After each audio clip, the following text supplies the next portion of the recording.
오늘 비전스쿨 헌신 예배인데요. 학생들 헌신 예배로 드리지만 사실 우리 아이들은 지금 헌신이 돼 있어요.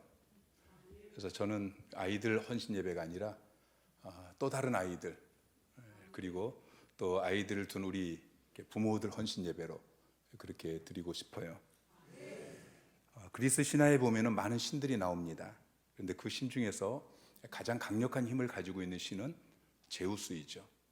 제우스는 번개를 사용해서 자기의 권력을 유지를 합니다.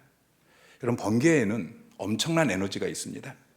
번개는 순간 온도가 태양 표면 온도의 5배가 되어지는 3만 도를 넘는다고 그래요. 번개 한 개의 평균 에너지는 50와트짜리 전구를 1년 동안 켤 수 있다고 합니다. 근데 이 번개가 전 세계적으로 1년이면 14억 개가 발생을 합니다. 그러니까 이건 엄청난 에너지예요. 우리가 이 번개 에너지를 다 모아가지고 사용할 수 있다면 우리나라의 원자력 발전소, 또 태양열, 화력, 수력, 이 모든 발전소 이거 다 없애도 됩니다. 그런데 아직까지 이 번개를 모아가지고 사용할 수 있는 기술이 없어요. 그래서 이 엄청난 에너지가 사용되지 못하고 그냥 소멸되고 있습니다. 태양 에너지도 마찬가지죠. 태풍의 에너지도 마찬가지예요. 얼마나 안타깝습니까? 그 에너지들을 우리가 다 쓸 수 있다면. 그런데 그보다 더 엄청난 에너지가 그냥 소멸되고 있습니다. 첫째는 예수님의 능력입니다. 여러분, 예수님은 번개뿐만 아니라 태양, 태풍 이 모든 것을 창조하신 그 모든 능력을 가지고 계신 분이에요. 하늘과 땅의 모든 권세를 내가 가지고 있다고 주님 말씀하셔요. 그분은 온 우주 만물을 창조하셨고요, 각색 병자들을 다 고쳐주셨고, 귀신 들린 자를 낫게 하셨고요, 죽은 자도 살려내셨어요. 그런데 사람들이 이 예수님을 믿지 않으므로 이 엄청난 능력을 사용하지 못하고 그 엄청난 능력이 그냥 소멸되고 있어요. 불신자들만 그런 게 아니에요. 예수 믿고 구원받았다고 하는 사람들조차도 예수님에게 있는 그 능력을 가져다가 사용하지 못해요. 두 번째는 우리 자녀들입니다. 여러분, 이 정치, 경제, 문화, 교육 이 모든 것들, 여러분의 재산, 회사에서 여러분이 일하고 있는 그 자리, 이 모든 것들이 얼마 후면은 우리 자녀들에게 넘어가게 될 것입니다. 이들이 이제 이 땅을 점령하게 되어집니다. 그런데 이 엄청난 에너지가 낭비되고 있습니다. 아이들이 핸드폰 붙잡고 아침부터 저녁까지 정말 그 귀한 시간을, 자기를 준비할 수 있는 그 귀한 기회를 낭비하고 있습니다. 하루 종일 컴퓨터 붙잡고, 하루 종일 화장품 거울 붙잡고, 친구들 만나서 그냥 평화광장에서 그렇게 시간을 낭비하고 있습니다. 하루 종일 공부한다고 아침부터 저녁 늦게까지 세상 학문 붙잡고서, 여러분, 그것이 정말 이 자녀들로 하나님이 원하시는 이 능력 있는 삶을 살게 해줍니까? 여러분, 낭비되고 있는 이 두 가지 에너지가 서로 만나게 되어질 때 엄청난 역사가 일어나지 않겠습니까? 우리 아이들이 정말 어려서 예수님을 제대로 만나고 비전에 사로잡히고, 그리고 성령의 기름 부심 속에 그렇게 자라난다면 이들을 통해서 모세 같은, 다윗 같은, 바울 같은 이런 사람들이 나오지 않겠습니까? 우리 교회 안에 있는 우리 자녀들만이라도 이 엄청난 에너지가 서로 만나서 서로 정말 이 스파크가 일어나고, 한 사람 한 사람이 정말 영향력 있는 사람으로 이 마지막 시대의 역사를 책임질 수 있는 그런 역사의 주역으로 세워진다면 이들을 통해서 이 민족의 5년 후, 10년 후, 20년 후, 30년 후 정치, 경제, 문화, 교육 이 모든 부분이 완전히 뒤집어지는 역사가 일어나게 되어질 것입니다. 토머스 프리드먼은 렉서스와 올리브 나무라는 책에서 슈퍼 개인이라는 개념을 이야기합니다. 슈퍼 개인. 슈퍼 개인이 뭐냐면은 한 사회나 국가 전반에 영향력을 미칠 수 있는 개인을 의미합니다. 한 개인이 한 사회에, 그리고 한 국가 전반에 영향을 미칠 수 있는 아브라함 링컨 같은 사람, 록펠러 같은 사람, 존 워너메이커 같은 사람, 이런 사람은 비록 한 개인이었지만 그러나 한 국가, 한 시대에 큰 영향력을 끼쳤던 슈퍼 개인이었습니다. 우리 자녀들이 내가 상상하는 것보다 훨씬 더 위대할 수 있다는 것을 기억하십시오. 우리 자녀들이 슈퍼 개인이 되어져서 저들이 이제 20대, 30대, 40대에 그 사회 가운데 그리고 민족 가운데의 역사 가운데 정말 선한 영향력을 끼쳐야 할 것입니다. 시편 128편은 하나님께서 복 주신 가정의 모습을 노래하고 있는데요. 자, 1절부터 3절까지 말씀 함께 읽겠습니다. 시작. 여호와를 경외하며 그의 길을 걷는 자마다 복이 있도다. 내가 내 손이 수고한 대로 먹을 것이라. 내가 복되고 형통하리로다. 내 집 안방에 있는 내 아내는 결실한 포도나무 같으며 내 식탁에 둘러 앉은 자식들은 어린 감람나무 같으리로다. 자, 하나님을 경외하는 가정에 하나님이 복을 주시는데 첫째로 내 손이 수고한 대로 먹을 것이라 그랬어요. 두 번째는 내 아내가 결실한 포도나무 같을 것이다. 세 번째는 자식들이 어린 감람나무 같을 것이다. 여러분 가정 가운데 이 세 가지 복이 임하기를 주님의 이름으로 축원합니다. 무엇보다도 우리의 최고의 관심은 자녀들 아닙니까? 우리 자녀들이 잘 되는 것, 우리 자녀들이 어린 감람나무처럼 그렇게 자라나게 되기를 주님의 이름으로 축원합니다. 감람나무는 올리브 나무예요. 아주 중요한 나무입니다. 그 올리브 열매로 기름을 짜서 그것을 식용유로 사용하기도 하고 약용으로 사용하기도 하고 등불의 기름으로 사용하기도 하고 무엇보다도 왕을 세우고 제사장을 세우고 선지자를 세울 때 머리에 그 올리브유, 감람 기름을 부어서 세웠어요. 그런데 어린 감람나무라고 했어요. 감람나무는 심고 나서 7년 동안은 열매가 맺혀지지 않습니다. 어린 감람나무는 아직 열매가 없다는 거예요. 근데 7년째부터 열매가 맺히기 시작하면, 근데 제대로 열매를 수확하기까지 또 15년을 기다려야 된대요. 근데 제대로 열매가 맺히기 시작하면 그때부터는 나무 하나당 0.5톤씩 열매가 맺히기 시작해요. 그리고 1000년을 넘어도 계속해서 열매가 맺힌다고 합니다. 우리 자녀들이 믿음으로 자라나서 정말 귀하게 쓰임받는 감람나무가 되어야 할 것입니다. 열매 맺는 인생, 다윗처럼 바울처럼 그렇게 이 땅 가운데 열방 가운데 선한 영향을 끼칠 수 있는 훌륭한 리더자로 세워져야 할 것입니다. 존 웨슬리 목사님은 18세기 전 세계 영적 흐름을 주도했던 분이십니다. 그분은 어렸을 때 그 어머니가 믿음으로 그를 키웠어요. 매일 저녁 6시부터 9시까지 가족 성결 기도회를 가졌다고 합니다. 어머니가 기도회가 끝나고 나면 자녀들이 잠자리에 들기 전에 아이들에게 이렇게 묻습니다. 자, PPT 한번 보여주세요. 어머니가 묻습니다. 너희가 누구냐? 그럼 아이들이 대답합니다. 우리는 위대한 어린 아이들입니다. 누가 너희를 위대하다고 했냐? 그럼 대답합니다. 하나님께서 우리를 위대하다고 했습니다. 그럼 너희는 지금 무엇을 하고 있느냐? 그러면 우리는 지금 역사를 창조하고 있습니다. 그 일을 누가 시켰냐? 우리를 위대하게 쓰기 원하시는 하나님이 시키셨습니다. 결국 웨슬리는 18세기 이 영적 흐름을 주도하는 위대한 목사님이 되었습니다. 자, 우리 아이들만 한번 따라해 보세요. 제가 너희는 누구냐 하면 우리는 위대한 아이들입니다. 우리 비전스쿨 아이들 그리고 또 우리 모든 아이들 좀 따라해 보세요. 너희는 누구냐? 우리는 위대한 어린 아이들입니다. 위에 왜 안 따라했어요? 어린아이 아니에요, 여러분? 네. 자, 다시 너희가 누구냐? 우리는 위대한 어린 아이들입니다. 누가 너희를 위대하고 했느냐? 하나님께서 우리를 위대하다고 했습니다. 너희는 지금 무엇을 하고 있느냐? 우리는 지금 역사를 창조하고 있습니다. 그 일은 누가 시켰니? 우리를 위대하게 쓰시기를 원하는 하나님이 시키셨습니다. 아멘. 하나님께서 그 일을 1차적으로 부모에게 맡기셨습니다. 부모는 자녀들이 자기에게 맡겨주신 그 자녀들이 위대하게 자라도록 양육하는 사람입니다.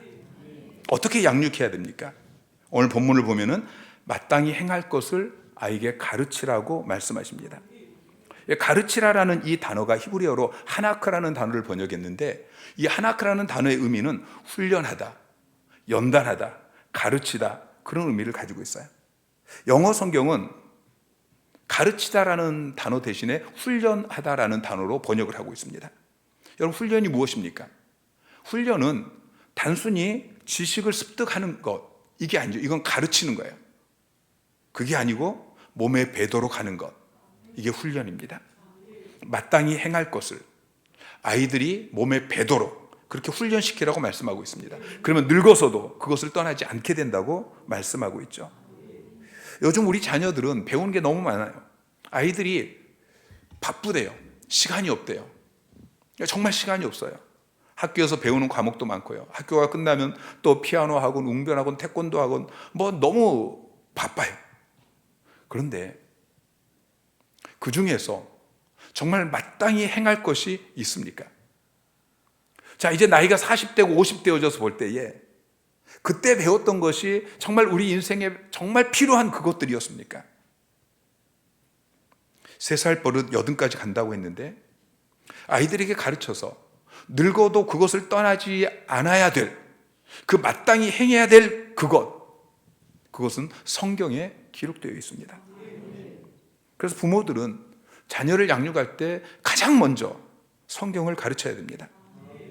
디모데후서 3장 16절 17절 말씀 시작. 모든 성경은 하나님의 감동으로 된 것으로 교훈과 책망과 바르게 함과 의로 교육하기에 유익하니 이는 하나님의 사람으로 온전하게 하며 모든 선한 일을 행할 능력을 갖추게 하려 함이라. 아멘. 하나님의 말씀은 교훈과 책망과 바르게 함과 의로 교육하기에 유익하다고 말씀하고 있고, 이 하나님의 말씀이 하나님의 사람을 온전하게 하고 모든 선한 일을 행할 능력을 갖추게 한다라고 말씀하고 있어요. 에베소서 6장 4절에 보면은 아버지가 자녀들에게 해야 될 그 역할에 대해서 한 가지 이야기해요. 오직 주의 교훈과 훈계로 양육하라. 하나님의 말씀으로 양육하라. 자녀 양육에 있어서 먼저 해야 될 것, 지금 해야 될 것, 그것이 무엇입니까? 지금은 학교 다니니까 학교 공부 이게 우선이고, 성적 떨어지면 안 되고, 우선은 공부 잘해서 좋은 대학 일단 들어가야, 그래야 남은 인생 성공할 수 있다, 행복할 수 있다. 여러분, 속지 마십시오. 제가 얼마 전에 신학교에 가서 신학생들에게 설교하면서 그렇게 이야기했어요. 신학교 졸업하면 이제 공부 못하니까 교회 사역하는 것, 전도하는 것, 기도하는 것, 이것은 나중에 하고 지금 신학교 다닐 땐 죽도록 공부해야 된다, 그렇게 이야기하는데 아닙니다. 신학 공부요? 졸업하고도 얼마든지 할 수 있습니다. 저는 졸업하고 나서 진짜 목회에 필요한 그런 신학을 공부했습니다. 그러면서 지금 공부만 하지 마시고 지금 기도하시고 지금 교회 사역하시고 지금 전도하세요. 여러분 자녀들이 지금 해야 될 것, 지금 가장 먼저 해야 될 것이 무엇입니까? 우선 하나님 말씀 잘 가르쳐서 하나님의 사람으로 온전하게 되어져서 모든 선한 일을 행할 능력을 갖추는 것, 이게 가장 중요하다는 것을 기억하십시오. 성경에는 우리 자녀들의 인생의 목적이 기록되어 있습니다. 이사야 43장 21절 말씀 시작. 이 백성은 내가 나를 위하여 지었나니 나를 찬송하게 하려 함이니라. 하나님을 찬송하게 하려고 하나님이 우리를 지었다고 말씀하고 있어요. 우리 자녀들의 인생의 목적은 하나님을 예배하는 거예요. 하나님을 찬양하는 거예요. 가장 중요한 지식이 성경에 기록되어 있습니다. 여러분, 가장 중요한 지식이 무엇입니까? 잠언 1장 7절에 보면은 여호와를 경외하는 것이 지식의 근본이오늘. 지식의 근본, 가장 중요한 지식은 하나님을 경외하는 것이라고 이야기하고 있어요. 영어가 아닙니다. 수학이 아닙니다. 물론 우리 하나 비전 스쿨 아이들 영어 잘하고요. 학교에서 이미 영어 손 놔버리고 수학 포기하고 이랬던 아이들이 지금 영어 수학 얼마나 잘하는지 몰라요. 근데 여러분, 그게 가장 중요한 지식이 아니고 하나님을 경유하는 것, 이게 지식의 근본입니다. 잠언 9장 10절에도 여호와를 경외하는 것이 지혜의 근본이요, 지식의 근본, 지혜의 근본, 하나님을 경외하는 것입니다. 전도서 12장 13절 말씀 시작. 이래 결국을 다 들었으니 하나님을 경외하고 그의 명령들을 지킬지어다. 이것이 모든 사람의 본분이라. 모든 사람의 본분은 하나님을 경외하는 것, 그리고 하나님의 말씀을 지키는 거예요. 성경에는 우리 자녀들이 어떻게 생각해야 되는지, 우리 자녀들이 어떻게 말해야 되는지, 우리 자녀들이 어떻게 행동해야 되는지, 우리 자녀들이 어떻게 사람들과 관계를 가져야 되는지, 어떻게 일해야 되는지, 어떻게 장사해야 되는지 다 기록이 되어 있습니다. 그래서 여러분의 자녀들에게 지금 아직 어렸을 때 마땅히 행할 것, 성경 말씀을 가르치십시오. 그러면 신명기 28장 1절은 이렇게 약속하고 있습니다. 자, 시작. 내가 내 하나님 여호와의 말씀을 삼가 듣고 내가 오늘 내게 명령하는 그의 모든 명령을 지켜 행하면 내 하나님 여호와께서 너를 세계 모든 민족 위에 뛰어나게 하실 것이라. 하나님을 경외하게 하고 하나님의 말씀을 순종하게 하고, 그러면 하나님께서 그 사람을 세계 모든 민족 위에 뛰어나게 하신다고 말씀하고 있습니다. 여러분 믿으십니까? 여러분 정말 믿으시기 바랍니다. 이 시간에 아멘만 하지 마시고, 여러분 믿음은 행함이 따라야 되는 거예요. 입으로만 아멘하고 여전히 학교 보내는 거, 학교 성적 올리는 거, 과외 보내는 거, 여기에만 열리지 마시고 하나님 말씀을 가르치시기 바랍니다. 자, 성경을 언제부터 가르쳐야 됩니까? 오늘 본문은 마땅히 행할 길을, 이건 말씀이라고 해서 하나님의 말씀을 아이에게 가르치라 그랬어요. 아이라고 번역되어진 이 히브리어 나르라는 단어는 유아를 이야기해요.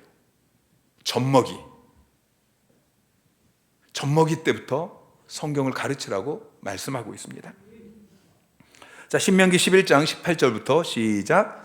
이러므로 너희는 나의 이 말을 너희 마음과 뜻에 두고 또 그것을 너희 손목에 매며 기호를 삼고 너희 미간에 붙여 표를 삼으며 또 그것을 너희의 자녀에게 가르치며 집에 앉아 있을 때에든지 길을 갈 때에든지 누워 있을 때에든지 일어날 때에든지 이 말씀을 강론하고 또 내 집 문설주와 바깥문에 기록하라.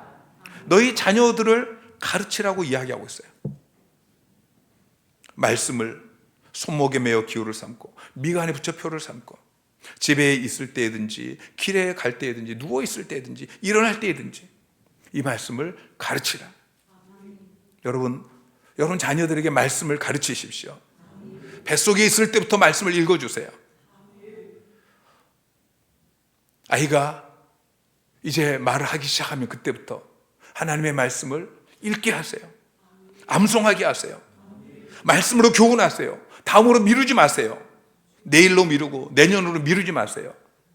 자녀들에게 젖을 못 줄지라도, 자녀들에게 밥을 못 줄지라도 생명의 말씀, 하나님의 말씀만큼은 날마다 풍성하게 먹이는 여러분 되시기를 주님의 이름으로 축원합니다. 주일날이면 아이들로 하여금 반드시 교회 가서 예배 드리게 하세요. 그리고 저녁에는 반드시 확인하세요. 청교도들은 저녁이면 아버지가 자녀들을 불러 모아놓고 오늘 예배 때 목사님이 무슨 말씀하셨니? 성경 말씀 무엇이었니? 다 물어봤다고 해요. 누가 설교했는지, 본문이 무엇인지, 제목이 무엇인지, 무슨 내용을 들었는지 반복해서 계속해서 물어보세요. 그럼 여러분 자녀들이 이제 예배 드리는 태도가 바뀌어질 거예요. 대답해야 되니까 귀를 기울여서 듣게 되어지겠죠. 영국의 대형 박물관에 가면은 큰 바위가 있습니다. 근데 그 바위에 새 발자국이 새겨져 있어요. 여러분, 어떻게 바위에 새 발자국이 새겨질 수가 있을까요? 여러분, 아무리 무거운 코끼리가 지나가도 여러분 바위에 발자국이 남겠습니까? 그 가벼운 새가 이 바위에 발자국을 남겼다는 것은 이 바위가 언젠가 물은 때가 있었다는 거예요.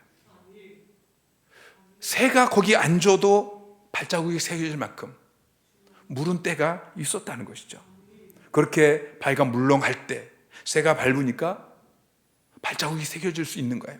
그리고 한번 새겨지니까 오랜 세월이 지나도 없어지지 않습니다. 우리 자녀들이 마음이 물렁물렁할 때가 있어요. 아직 어릴 때예요. 벌써 중학교만 들어가고 고등학교만 들어가도 마음이 굳어져서 말을 듣지 않습니다. 여러분, 굳은 마음에는 말씀을 새기기가 참 어려워요. 물론 늦어도 굳은 마음이라도 새겨야 되지만, 여러분, 굳기 전에 아직 어릴 때 마음이 물렁물렁할 때 그때 말씀을 새겨야 돼요. 그럼 그 말씀은 영원히 지워지지 않을 것입니다. 어느 유명한 교육학자가 젊은 엄마에게 물어봤어요. 젊은 엄마가 그 유명한 교육학자에게 물어봤어요. 선생님, 저희 아이가 이제 3살이 되어졌는데 언제부터 교육을 시키면 됩니까? 그랬더니 이 교육학자가 깜짝 놀라면서, 아니 벌써 3살이 되었다고요? 안 됐습니다만 벌써 3년이나 늦었습니다. 여러분, 많은 부모들이 너무 늦게 교육을 시작합니다. 무엇보다도 하나님의 말씀을 교육하는데 너무 늦게 시작해요.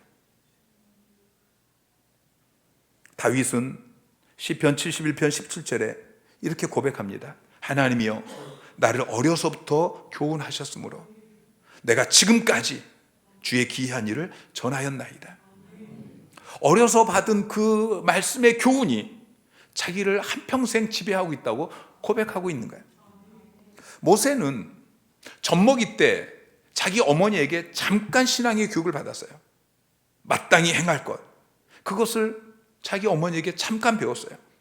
그리고 그 뒤에 애굽의 왕이 되기 위해서 40년 가까이 그렇게 교육을 받았는데 늙어서도 그가 떠나지 않은 것은 어려서 받은 말씀 교육이었습니다. 여러분, 3살 버릇이 80까지 갑니다. 어려서 배우고 익힌 삶은 시간이 지나고 환경이 변화도 변화되지 않는 것입니다. 그래서 요한 웨슬레의 어머니였던 수잔나는 아이들이 커서 글을 읽기 시작할 때에 제일 먼저 성경을 읽게 했다고 그래요. 자비엘이라는 천교 신부가 있는데 그는 이렇게 이야기합니다. 7살 난 어린 아이를 내게 맡겨라. 그럼 내가 평생 그가 천주교인이 되어 살게 가르칠 수 있다. 그렇게 호언장담했어요. 그래서 지금도 천주교는 교회가 있는 곳마다 유치원을 설립합니다. 저의 꿈은 대안학교를 세우는 것입니다. 오래전부터 한 25년 전에 가졌던 꿈입니다. 우리 자녀들이 아주 어려서부터 교회에서 말씀을 배우고 신앙을 배우고 세상 학문을 성경 안에서 성경적으로 배워서 그래서 성경적 세계관을 가진 그런 자녀가 되게 하는 것, 이게 저의 꿈입니다. 그리고 이제 첫 걸음으로 대안학교를 시작했습니다. 방과후 학교를 시작했습니다. 비전 스쿨, 아직 1년이 되지 않았지만 아이들이 변화되고 있습니다. 우리 교회 성도들은 새가족 학교를 통해서, 제자 대학을 통해서 놀랍게 변하고 자라나고 세워지고 있습니다. 리더들로 세워지고 있습니다. 지난주에도 많은 목사님 사모님들이 우리 교회 성도들의 이 섬기는 모습 앞에서 간증하고 찬양 인도하고 식사 이런 모습을 보면서 감동을 받았어요. 어떻게 하면 저렇게 세워지느냐? 새가족 학교를 통해서, 제자 대학을 통해서 그렇게 세워졌습니다. 우리 자녀들이 비전 스쿨, 이 학교를 통해서, 대안학교를 통해서 정말 아주 어렸을 때부터 그들이 말씀으로 양육되어지고, 그리고 제대로 세상 학문을 습득하게 되어지고, 그래서 이들이 이제 청년이 될 때, 장년이 되어질 때 세상을 변화시킬 수 있는 슈퍼 개인으로 그렇게 세워질 것을 저는 꿈을 꾸고 있습니다. 가르치라라는 단어의 의미가 단순히 지식을 습득하는 것이 아니고 몸에 배도록 훈련시키는 것이다 라고 아까 말씀을 드렸죠. 여러분, 훈련은 말로 하는 것이 아닙니다. 훈련은 강의로 그냥 지식을 전달해서 되어지는 것이 아니고 훈련은 멘토링으로, 코칭으로, 모델링으로 되어지는 것입니다. 가장 중요한 게 모델링이에요. 본을 보여주는 거예요. 부모들은 자녀를 말만 가지고 가르치려고 해요. 그리고 자녀들이 뭘 잘못하면은 내가 너에게 그렇게 가르쳤냐, 그렇게 이야기하는데, 우리 자녀들은 부모의 뒷모습을 보고 자라납니다. 앞에서 말로 가르치는 것보다 부모님의 삶의 모습을 뒤에서 보면서 그걸 따라하는 거예요. 자, 열왕기상 15장 26절에 보면은 그가 여호와 보시기에 악을 행하되 그 아버지의 길로 행하며, 여로보암의 아들 나답에 대해서 그가 하나님 앞에 악을 행하였는데 그 아버지의 길로 행했다라고 이야기해요. 아합의 아들이었던 아하시야에게도 똑같이 이야기합니다. 열왕기상 22장 52절에 보면은 그가 여호와 앞에서 악을 행하여 그 아버지의 길과 그 어머니의 길로 행하며. 자식은 부모를 닮습니다. 그래서 성경을, 하나님의 말씀을, 하나님을 경외하는 것을 말로 가르치는 게 중요한 것이 아니고 여러분이 성경 말씀대로 사는 모습을 보여주는 게, 그게 중요한 것입니다. 미국에서 4명의 목사가 번역 성경을 놓고서 어떤 번역 성경이 가장 좋은가, 이것을 토론하고 있었어요. 한 사람은 간결하고 아름다운 영어 문체로 되어진 흠정력이 가장 좋다, 그렇게 이야기했고요. 다른 사람은 미국 표준역 성경이 가장 좋다. 왜냐하면 원어의 원뜻에 가장 가깝게 번역되었기 때문이다. 그런데 마지막 목사님이 이렇게 말씀하셨어요. 나는 우리 어머니가 번역한 성경이 가장 좋습니다. 우리 어머니는 성경 말씀을 실제 삶에 옮겨 놓으셨습니다. 나는 지금까지 보았던 성경 번역 중에서 가장 믿을 만한 번역이 우리 어머니의 번역이라고 생각합니다. 이 어머니는 말씀대로 사는 삶의 모습을 자녀에게 보여준 거예요. 여러분, 자녀에게 무엇을 가르치고 싶습니까? 여러분, 우리 자녀들이 부모 말을 잘 안 듣잖아요. 부모가 하는 말이 옳은 줄 아는데 잘 안 들어요. 그 이유가 무엇인 줄 아십니까? 보편적으로 부모들에게는 은사가 있어요. 자녀들에게 옳은 말을 하는데, 자녀들에게 좋은 말을 하는데 아주 기분 나쁘게 하는, 말을 아주 기분 나쁘게 말하는 그런 은사가 있어요. 기분 나빠서 안 듣는데. 여러분, 이제 말하지 마시고 부모가 그렇게 행동하세요. 자녀들이 이렇게 살기로 원하면 그 행동으로 보여주세요. 어떤 지혜로운 부모는 자녀에게 말하고 싶은 게 있으면 그런 주제의 책을 사다가 자녀 책상 위에 슬며시 올려놓은대요. 부모가 이야기해봐야 기분 나빠서 안 들어요. 근데 책을 보면 변화되어지거든요. 여러분, 자녀가 인내심 있는 자가 되기를 원하십니까? 그럼 여러분이 인내심을 보여주세요. 여러분, 자녀가 자비로운 자녀가 되기를 원하십니까? 그럼 자비로운 모습을 여러분이 먼저 보여주세요. 기도할 때 하나님, 내 자녀가 자비로운 자녀가 되게 해주세요, 기도하지 마시고 하나님, 내가 자비로운 부모가 되게 해주세요. 내가 자비로운 모습을 자녀들에게 보여줄 수 있게 해주세요. 여러분, 저는 자녀들이 변화되기를 위해서 많이 기도했는데요, 기도할 때마다 하나님께 너가 변화되어야 된다 그랬어요. 내가 변화되어야 돼요. 어떤 권사님이 초등학교도 제대로 못 나왔어요. 근데 자녀들을 아주 잘 길렀어요. 그 비결이 무엇이었냐면은, 자녀들이 공부를 하면 꼭 옆에 앉아서 성경책을 펴서놓고 보시는 거예요. 자녀들이 새벽 1시, 2시까지 그렇게 늦게 공부해도 이 엄마가 먼저 자는 법이 없어요. 성경 읽다가 눈이 아프면 뜨개질을 하고. 근데 그렇게만 했는데 자녀들이 그것이 큰 교육이 되어져서 다 반듯하게 잘 자라났다는 것입니다.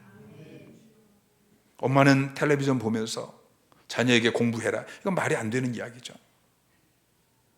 자녀들에게 10번 공부해라, 10번 신앙생활 잘해라, 이렇게 말하는 것보다 먼저 본을 보여주십시오. 자녀는 부모의 입에서 나오는 말이 아니라 삶을 통해서 배웁니다. 성경대로 사는 모습, 예수님을 닮은 그 모습, 이것들을 보여주시고, 보여주지 못한 것들을 회개하시고, 그리고 기도하십시오. 누가복음 23장 28절 말씀 시작. 예수께서 돌이켜 그들을 향하여 이르시되 예루살렘의 딸들아, 나를 위하여 울지 말고 너희와 너희 자녀를 위하여 울라. 주님께서 말씀하셔요. 나를 위해 울지 말고 너희와 너희 자녀를 위해 울라. 여러분, 자녀들을 위해서 우십시오. 그냥 슬퍼서 우는 것이 아니라 기도하면서 울며 기도하십시오. 여러분, 자녀들이 이미 3살이 아니라 이제 10살이 아니라 20살, 30살 그렇게 되었습니까? 이미 이제 다 자라나고 더 이상 가르칠 수 없습니까? 세상 교육학자들은 3살이면 이미 늦었다 그렇게 말하지만 하나님께서는 아직 늦지 않았다 말씀하십니다. 하나님이 역사하시면 내 자녀들이 사춘기일지라도 대학생일지라도 30세 40대 이미 결혼을 했을지라도 변화되어집니다. 하나님이 역사하시면 한 방에 변화되어집니다. 늦었다고 포기하지 마시고 지금이라도 그 자녀를 위해서 눈물 흘리며 기도하세요. 그 자녀를 위해 눈물이 쌓여야 됩니다. 하나님이 원하시는 그 분량에 이르기까지 쌓여야 됩니다. 임계치를 넘겨야 역사가 일어나는 것입니다. 그 1시간 2시간 기도하고 안 된다고 포기하지 마시고 새벽을 깨워서 1년이고 2년이고 5년이고 10년이고 그렇게 기도하십시오. 아버지가 거룩한 손을 들어서 기도하시고 어머니가 눈물 흘려가면서 기도하십시오. 그러면 그 기도는 하늘 보좌를 반드시 움직이게 될 것입니다. 부모는 자녀들의 배후에서 기도하는 사람이 되어야 합니다. 자녀들이 학교에 갈 때, 친구를 만나러 갈 때, 어려운 어떤 문제 앞에 놓여 있을 때 거룩한 손을 들어서 기도해야 됩니다. 베드로는 원래 학문이 없는 범인이었습니다. 성급한 사람이었습니다. 실수가 많은 사람이었습니다. 결정적인 순간에 예수님을 모른다고 계집종 앞에서 저주하며 부인했습니다. 예수님이 부활하신 것을 눈으로 목격했음에도 불구하고 다시 물고기 잡는다고 고향으로 돌아갔던 그런 비겁한 사람입니다. 그런 베드로가 어떻게 하나님의 일에 그렇게 위대하게 쓰임받을 수 있었습니까? 어떻게 한 번 설교할 때 3,000명이 돌아오고 5,000명이 돌아오면서 초대교회를 세우는 인류 역사 가운데 그렇게 위대하게 하나님 앞에 쓰일 수 있었습니까? 그것은 예수님의 기도 때문이었습니다. 누가복음 22장 31절부터 주님이 말씀하십니다. 시몬아 시몬아, 베드로에게 말씀하시는 거예요. 베드로야 베드로야, 보라 사단이 너희를 밀가부르듯 하려고 요구하였으나 그러나 내가 너를 위하여 내 믿음이 떨어지지 않기를 기도하였노니 너는 돌이킨 후에 내 형제를 굳게 하라. 베드로는 사탄이 밀가부르듯 할 정도로 그렇게 덤빌 정도로 허물이 많은 사람이었어요. 그런데 그 베드로의 등 뒤에서 예수님께서 그를 위해서 그의 믿음이 떨어지지 않도록 그렇게 주님이 기도해 주셨기 때문에 그가 넘어졌지만 다시 일어나게 되어지고 초대교회를 세우는 위대한 인물이 될 수 있었던 것입니다. 기독교의 역사 가운데 예수님 다음으로 바울 다음으로 성인이라고 불리우는 분이 어거스틴입니다. 성 어거스틴. 어거스틴은 젊었을 때에 방탕한 삶을 살았습니다. 마니교라는 이단이 깊이 빠졌었습니다. 그런데 그런 어거스틴이 기독교 역사 가운데 최대의 신학자가 되어지고 최고의 성자가 되어진 것은 그의 배후에서 그를 위해서 16년 동안 눈물로 기도했던 그의 어머니 모니카의 기도가 있었기 때문인 것입니다. 1년, 2년, 3년이 아니라 16년을 그렇게 울면서 하나님 앞에 기도했다. 가나안 농군학교 교장이었던 김용기 장로님이 이렇게 이야기했습니다. 조국이 안심하라. 내가 기도하고 있다. 우리 부모들은 자녀들의 배후에서 기도하는 기도의 후원자가 되어야 합니다. 여러분 자녀들이 인생의 중요한 순간에 어떤 결단을 해야 될 때, 위기 앞에 놓였을 때 아들 안심해라. 엄마가 너를 위해 기도하고 있다. 자신 있게 말할 수 있는 여러분 되시기를 주님의 이름으로 축원합니다.